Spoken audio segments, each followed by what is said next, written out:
Welcome to run TV Telugu. నేను మీ ప్రణీత్. ఈ రోజు అయితే అన్నమయ్య జిల్లా మదనపల్లి డిఎస్పీ మహేంద్ర సార్తో అయితే ఉన్నాము.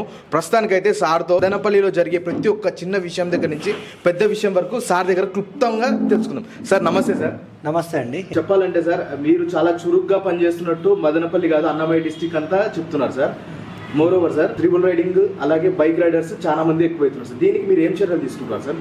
డెఫినెట్లీ ఇప్పుడు మీరు అంటున్నట్టు ట్రిపుల్ రైడింగ్ ఏదైతే ఉందో ఇప్పటివరకు మనం ఎంవీ చలాన్స్ అనేది ఇంపోజ్ చేసాం.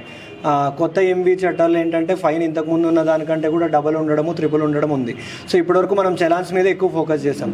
ఇప్పటి నుంచి మనం లాస్ట్ ఒక 3 days నుంచి చూసుకుంటే మనం ఏం ఫోకస్ చేస్తున్నామంటే రియలైజేషన్. ఓకే, ఈ ఫోటోలో ఒక బండి పోతుంది, వాడి పైన ట్రిపుల్ రైడింగ్ చలాన్ ఉండిండొచ్చు, లేకపోతే హెల్మెట్ లేకోకుండా ఉండిండొచ్చు.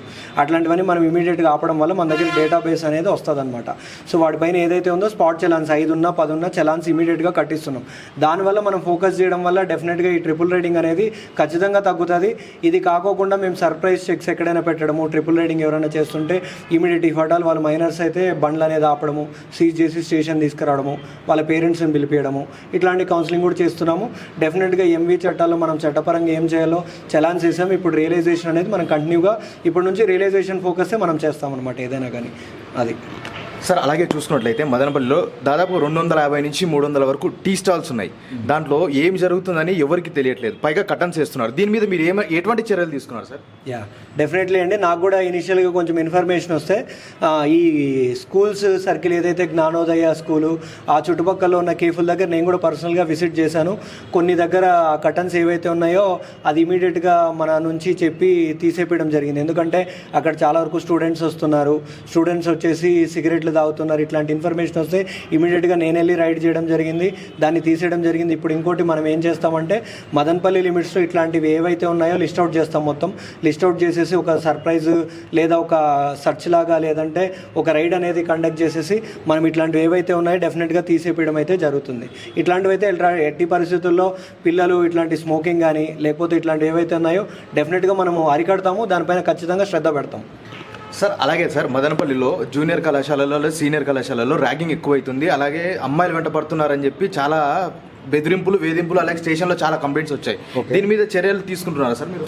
డెఫినెట్గా అండి. దీనికోసం చూసుకున్నట్టయితే ర్యాగింగ్ గురించి మీరు మాట్లాడినట్టయితే నేను వచ్చినప్పుడు విశ్వం కాలేజ్కి వెళ్ళాను. యాంటీ ర్యాగింగ్ ఏదైతే ఉందో నేనే అటెండ్ అయ్యాను. అండ్ నేను వెళ్తున్నప్పుడు కొన్ని స్కూల్స్కి వెళ్తున్నప్పుడు కానీ ఎక్కడికి వెళ్తున్నప్పుడు కూడా ఈ యాంటీ ర్యాగింగ్ దాని గురించి కానీ ఈవ్ టీసింగ్ గురించి కానీ మన ఉన్న యాప్స్ కానీ మన ఉన్న సేఫ్టీ మెషర్స్ కానీ ఏవైతే ఉన్నాయో డైల్ 112 అవ్వచ్చు, ఇవన్నీ కూడా మనం చెప్పడం జరుగుతుంది. సో ఖచ్చితంగా ఈ ఈవ్ టీసింగ్ కోసం ఏవైతే మీరు చెప్తున్నారు ఈ కాలేజ్ సర్కిల్స్ కానీ వీటిపైన కూడా మనం పీక్ అవర్స్ అంటే కాలేజ్ వదిలే టైము ఆ టైంలో కూడా మనం డ్రోన్ సర్వేలెన్స్ అనేది స్టార్ట్ చేసాము. అది ఇంకా కూడా స్ట్రెంథెన్ చేసి కంటిన్యూస్గా మనము ఎక్కడైతే మన స్కూల్స్ కాలేజెస్ అంగళ్ళు అవ్వచ్చు, లేదా ఆదిత్య కాలేజ్ అవ్వచ్చు, లేదా మన దగ్గర ఉన్న జూనియర్ కాలేజెస్ అవ్వచ్చు, వీటి దగ్గర మనం డ్రోన్ సర్వేలెన్స్ అనేది పెడతాము. ఖచ్చితంగా ఐడెంటిఫై చేస్తాం. ఎవరైతే యూటీజర్స్ మన దగ్గర ఏదైనా కంప్లైంట్ వచ్చిందంటే మాత్రం చాలా స్ట్రాంగ్గా డీల్ చేస్తాము. అటువంటిది రిపీట్ కాకుండా మాత్రం స్ట్రాంగ్గా ఎన్ష్యూర్ చేపిస్తాం. సార్ అట్లే చూసుకున్నట్లయితే బైపాస్లో చాలా యాక్సిడెంట్స్ అయితే జరుగుతున్నాయి సార్. ఈ యాక్సిడెంట్ని నిర్మూలించడానికి మీరు గట్టి చర్యలు ఏం తీసుకుంటారు సార్? డెఫినెట్లీ ఇప్పుడు మీరు చెప్తున్నట్టు మనకి హైవే స్ట్రెచ్ అనేది చాలా ఎక్కువ. స్టార్టింగ్ మనం మొలకల చెరువు దగ్గర నుంచి చూసుకుంటే మన లిమిట్స్ అయ్యే వరకు కూడా హైవే ఉంది. సో ఈ రీసెంట్ టైమ్స్లో మేజర్గా మనం చూసినట్టయితే యాక్సిడెంట్స్ నైట్ టైమ్స్ కొంచెం ఎక్కువ ఉంటుంది, లేదా రెయిన్ వచ్చినప్పుడు ఎక్కువ అవుతుంది. సో మనకి మేజర్ హైవేలో మీరు చూసుకున్నట్టయితే లైటింగ్ అనేది కొంచెం తక్కువ ఉంది. సో దగ్గరకు వచ్చే వరకు కూడా ఏ వెహికల్ వెళ్తుంది అనేది కూడా మనకు ఐడెంటిఫై అవ్వట్లేదు. సో దీనికోసం మనం ఏం చేస్తున్నామంటే కొంచెం కన్సర్న్ వాళ్ళతో హైవేస్ వాళ్ళతో మాట్లాడవచ్చు, లేదా ఇంకోరు ఉండే వాళ్ళతో మాట్లాడేసి ఆ లైటింగ్ అనేది కొంచెం మనం అరేంజ్ చేపిద్దాం అనేసి ప్లాన్ చేసుకుంటున్నాం. అది మెయిన్. ఇంక ఇది కాకోకుండా మనం ఏంటంటే కొంచెం ఎస్ షేప్డ్ బ్యారికేడింగ్ అనేది పెట్టించడం. ఎందుకంటే మీరు చూసుకున్నట్టయితే చాలా యాక్సిడెంట్ ఓవర్ స్పీడింగ్ వల్ల అవుతుంది.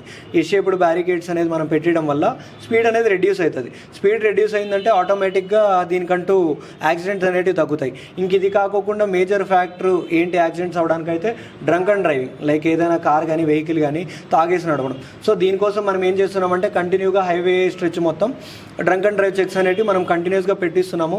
దీనిపైన ఇంకా మనం ఏం మెషర్స్ తీసుకోవాలా, లైక్ బ్లాక్ స్పాట్స్ ఐడెంటిఫై చేయడం కానీ, లేదా రంబుల్ స్టిక్స్ పెట్టడం కానీ, ఎస్ షేప్డ్ బ్యారికేడ్స్ పెట్టడం కానీ, లైటింగ్ అనేది మనం హైవేలో అరేంజ్ చేయడం కానీ, ఇవన్నీ మెషర్స్ ఇంకా ఏవైతే షార్ట్ ఫాల్స్ ఉన్నాయో అవన్నీ ఐడెంటిఫై చేసి అవన్నీ కూడా యాజ్ సూన్ యాజ్ పాసిబుల్ మనం చేపించేసి యాక్సిడెంట్స్ అనేటివి తగ్గించాలని నేను కూడా చాలా స్ట్రాంగ్గా తీసుకున్నాను.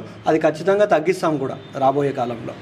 సార్ అలాగే చూసుకున్నట్లయితే గంజాయి మూకలు అంటే విద్యార్థుల్లో కూడా చాలా మంది ఉంటున్నారు అని చెప్పి మాకు తెలిసిన సమాచారం ప్రకారం అయితే కాలేజీకి కూడా గంజాయి కొట్టేసి వెళ్తున్నారు, వాళ్ళ టీచర్స్ లెక్చరర్స్ కూడా వాళ్ళు కనుక్కోలేకపోతున్నారంట సార్. ఇది ప్రధానంగా పెద్ద పెద్ద కాలేజీల్లోనే జరుగుతుంది సార్. దీన్ని అరికట్టాలంటే ఏం చేయాలంటారు సార్? అంటే ముఖ్యంగా నేను చెప్పేది ఏంటంటే సార్, విద్యార్థుల లెక్చరర్స్కి మీరు చెప్పాలనుకుంటే ఏం చెప్తారు సార్? వాళ్ళని ఎలా అరికట్టచ్చు అంటారు సార్? యా, డెఫినెట్లీ ఇప్పుడు మనం చూసుకున్నట్టయితే మేము ఇప్పుడు యాజ్ ఆఫ్ నవ్ ఏం ప్లాన్ చేస్తున్నామంటే సపరేట్ ఒక ఎన్డీపీఎస్ టీమ్ అనేది ఫామ్ చేద్దాం అనుకుంటున్నాం. ఈవెన్ సబ్ డివిజన్ లెవెల్లో, డిస్ట్రిక్ట్ లెవెల్లో ఈవెన్ ఎస్పీ సార్ కూడా ఫామ్ చేస్తున్నారు. ఇక్కడ సబ్ డివిజన్ లెవెల్లో నేను కూడా ఒక డెడికేటెడ్ టీం పెట్టి, ఏం లేదు జస్ట్ మనకు ప్రజల నుంచి కానీ ఏదైనా కానీ ఒక వెల్ విషర్, సొసైటీకి వెల్ విషర్ ఎవరైతే ఉన్నారో ఇట్లాంటి ఇన్ఫర్మేషన్ ఉన్నప్పుడు ఇమీడియట్గా నా నంబర్ ఎప్పుడు అవైలబుల్లో ఉంటుంది, నా నెంబర్కి ఇన్ఫర్మేషన్ ఇచ్చినా పర్లేదు, లేదా ఒక వాట్సాప్ గ్రూప్ అనేది క్రియేట్ చేస్తాం. ఏదైనా ఎనీ ఇన్ఫర్మేషన్ లైక్ పలానా పర్సన్ తీసుకుంటున్నాడు గాంజాయి, లేదా పలానా పర్సన్ ట్రాన్స్పోర్ట్ చేస్తున్నాడు, ఇట్లాంటి ఇన్ఫర్మేషన్ కానీ మనకు పోలీసులకి ఇచ్చినట్టయితే ఇమీడియట్ యాక్షన్ అనేది మనం తీసుకోవడం జరుగుతుంది. దీనికోసం నేను యాజ్ ఎర్లీ యాజ్ పాసిబుల్ దగ్గరలోనే ఒక సబ్ డివిజన్ ఎన్డీపీఎస్ టీమ్ అనేది ఫామ్ చేస్తాము. డిస్ట్రిక్ట్ లెవెల్లో ఉంటుంది. ఇన్ఫర్మేషన్ ఏదైతే వచ్చినా కూడా దానిపైన యాక్షన్ అనేది తీసుకోవడం జరుగుతుంది.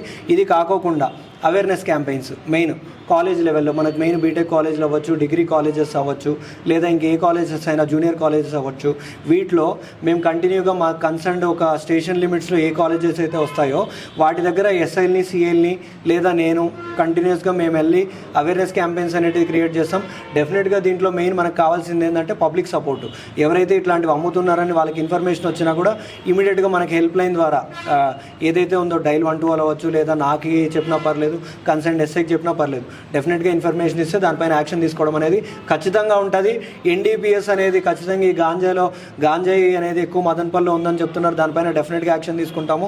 ఖచ్చితంగా డ్రగ్ ఫ్రీ మదనపల్లి అనేది నేను డెఫినెట్గా ఉండి ఎన్ష్యూర్ చేపిస్తాం, దాని గురించి no doubt. Sir last and least sir, Madanapalle traffic sir, Madanapalle ట్రాఫిక్లో చూసుకున్నట్టయితే ప్రజలంతా కొంతమంది పోలీసుల్ని నిందిస్తున్నారు, కొంతమంది ఆటో డ్రైవర్లను నిందిస్తున్నారు. ఇట్లా మీరు ఏ కోణంలో సార్ ఇప్పుడు ట్రాఫిక్ని అణిచివేయాలంటే ఏమి పద్ధతులు తీసుకుంటారు సార్? డెఫినెట్గా మీరు అన్నట్టు నేను వచ్చినప్పటి నుంచి కూడా కొంచెం ట్రాఫిక్ మీద ఫోకస్ చేయడం అనేది కంటిన్యూగా చేస్తున్నాను.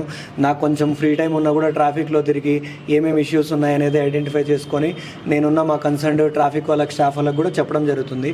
ఇది కాకుండా ట్రాఫిక్ సమస్య కోసం మనం ఇంకా ఏమేమి ప్లాన్ చేస్తున్నామంటే ఈ వన్ వే ఓకే ఏవైతే ఉన్నాయో కొంచెం పీక్ ట్రాఫిక్ ఉన్న ఏరియాలో వన్ వే పెట్టడము, లైక్ అట్లాంటివి మేము ఒక 10-20 అనేది చూస్తున్నాము. అట్లాంటి ఏరియాలో డెఫినెట్గా కూడా ఒక వన్ వే పెట్టడమే జరుగుతుంది. దానివల్ల మనకు కంజెషన్ అనేది తగ్గుతుంది. ఇంక ఇది కాకోకుండా మనకి మేజర్ ఏంటంటే మదనపల్లిలో చూసుకున్నట్టయితే వెహికల్ డెన్సిటీ చాలా ఎక్కువ. ఓకే, వెహికల్ డెన్సిటీ ఎక్కువ, నారో రోడ్స్. సో దీనికోసం మనం ఏం చేస్తున్నాము అంటే ఖచ్చితంగా ఒక అవేర్నెస్ క్యాంపెయిన్స్ అనేది క్రియేట్ చేస్తున్నాము. ఇది కాకుండా ఎవడన్నా రోడ్డు మీద పార్క్ చేస్తే వాళ్ళపైన చలాన్స్ అనేవి కూడా ఇస్తున్నాము, పెట్టి కేసెస్ పెడుతున్నాము, కౌన్సిలింగ్ అనేది కూడా ఇస్తున్నాం. సో ఇది అనేది కంటిన్యూస్గా మనము ఏదైతే ఉందో ఇప్పుడు చేపడుతున్నామో అది కంటిన్యూగా రాబోయే కాలంలో కూడా చేపడతాము. ఇంకా ఏవైనా ఇష్యూస్ ఉన్నా మనకు మెయిన్ షార్ట్ ఫాల్, స్టాఫ్ అనేది కొంచెం షార్టేజ్ ఉంటుంది. సో మనకి పీక్ టైంలో కూడా 5-10 పీపుల్ 15 కానిస్టేబుల్తో నడుస్తుంది. అదనేది ఇంకా మేము ఇంప్రూవ్ చేస్తాము. రాబోయే కాలంలో మ్యాన్ పవర్ కూడా ఇంప్రూవ్ చేస్తాము, ఇన్ఫ్రాస్ట్రక్చర్ ఇంప్రూవ్ చేస్తాము. సో ఏవైతే వన్ వేలు ఉన్నాయో అవి కూడా స్ట్రాంగ్గా ఎన్ఫోర్స్ చేసేసి మదనపల్లికి మనము ఈ ట్రాఫిక్ సమస్య ఏదైతే ఉందో చాలా వరకు మనం క్లియర్ చేయడానికి పోలీస్ తరపున నుంచి డెఫినెట్గా ఆల్వేస్ ఉంటాము, తగ్గిస్తాము కూడా రాబోయే కాలంలో. లాస్ట్లో సార్ ఇప్పుడు ప్రతి ఒక్క విషయము ప్రజలకు సంబంధించిందే నేను అడిగాను. ఇప్పుడు ప్రజలు మీ ముందుకు వచ్చి ప్రతి ఒక్క విషయం ఓపెన్గా చెప్పాలంటే వారికి ఒక భయం ఉంటుంది. నేను ఏదైనా చెప్తే నా మీదనే కేసు అవుతుందా, ఒకవేళ యాక్సిడెంట్ అయింది అనుకోండి అది రిపోర్ట్ చేస్తే నాకే ఏమన్నా ఎఫర్ట్ అవుతుందా, లేకపోతే గంజాయి గురించి చెప్పిన అనుకోండి అది నాకు ఎఫర్ట్ అవుతుంది, లేకపోతే త్రిబుల్ రైడింగ్ అనుకోండి ఎఫర్ట్, ఇట్లా మీరు ఎఫెక్ట్ గారు అని మీరు ప్రజలకు ఏదైనా చెప్పాలనుకుంటే వారికి ఏమి మనసులో భయం లేకుండా ఉండాలంటే మీరు ఏం చెప్తారు సార్? అంటే క్లియర్ మదనపల్లికి చూడాలంటే ఏం చెప్తారు సార్? డెఫినెట్లీ నేను ఒకటే చెప్తాను, ఏది ఇన్ఫర్మేషన్ అయినా వాట్ ఎవర్ రోడ్ యాక్సిడెంట్స్ మీరు అన్నట్టు లేదా ఎన్డీపీఎస్ ఇన్ఫర్మేషన్ గాంజా అవ్వచ్చు ఏదైనా కానీ ఎవరైనా కానీ ఆల్వేస్ నాకు ఎనీ టైం ఇట్లాంటి ఇన్ఫర్మేషన్ ఉందంటే డైరెక్ట్ నాకే కాల్ చేయండి లేదా వాట్సాప్ మెసేజ్ చేయండి. నాకు ఎవరు ఇన్ఫర్మేషన్ ఇస్తున్నారు, ఎవరు చెప్తున్నారు అనేది మాత్రం డెఫినెట్గా దే క్యాన్ 100% ట్రస్ట్ మీ. దాంట్లో అనానిమిటీ అనేది మెయింటైన్ చేస్తాం. నాకు వచ్చిన ఇన్ఫర్మేషను ఎవరికి కూడా నాకే కావచ్చు లేదా మా ఎస్ఐలు కావచ్చు, సిఎల్ కావచ్చు, ఎవరి ఇన్ఫర్మేషన్ వస్తున్నది అనేది కూడా ఉండదు. కంప్లీట్ అనానిమిటీ యాక్టివిటీ అనేది మేము మెయింటైన్ చేస్తాం. డెఫినెట్లీ మదనపల్లి బాగు కోసం మేము ఇంత చేస్తున్నప్పుడు డెఫినెట్గా మీరు ఏ ఇన్ఫర్మేషన్ మీకు తెలిసినా కూడా మాకు తెలియజేయాలి. మాకు ఎవరు తెలియజేస్తున్నారు అనేది కూడా బయట ఎక్కడ ఉండదు. చాలా అనానిమిటీ మెయింటైన్ చేసి ఏదైతే ప్రాబ్లం ఉందో అది సార్ట్అవుట్ చేయడానికి 100%, ఈవెన్ 100% కంటే ఎక్కువ ఎఫర్ట్స్ మేము మా డిపార్ట్మెంట్ తరపు నుంచి, నేను, మా సిఏలు, మా ఎస్ఐలు, మా మిగిలిన సిబ్బంది అందరూ కూడా పెట్టి డెఫినెట్గా ఉన్న ఇష్యూస్ రిజాల్వ్ చేయడానికి ట్రై చేస్తాం. ఇదండి మన డిఎస్పీ మహేంద్ర సార్ గారు అయితే చెప్పిన విషయం. ప్రతి ఒక్కరూ పోలీస్ శాఖ వారు చెప్పే ఆదేశాలు ఖచ్చితంగా పాటిస్తే మనము మదనపల్లిలో స్వచ్ఛందంగా ప్రతి ఒక్కరూ ఆనందంగా ఉండొచ్చు. ఏ ఇబ్బంది లేకుండా, యాంటీ డ్రగ్ ఉండకుండా, అలాగే ట్రాఫికింగ్ లేకుండా, కాలేజ్ విషయాలలో కానివ్వండి, అలాగే ట్రాఫిక్ ఇబ్బందులు లేకుండా పోలీస్ వారికి సహకరిస్తే వారు మనకు మేలు చేస్తారని చెప్తున్నాను. This is Praneeth signing off.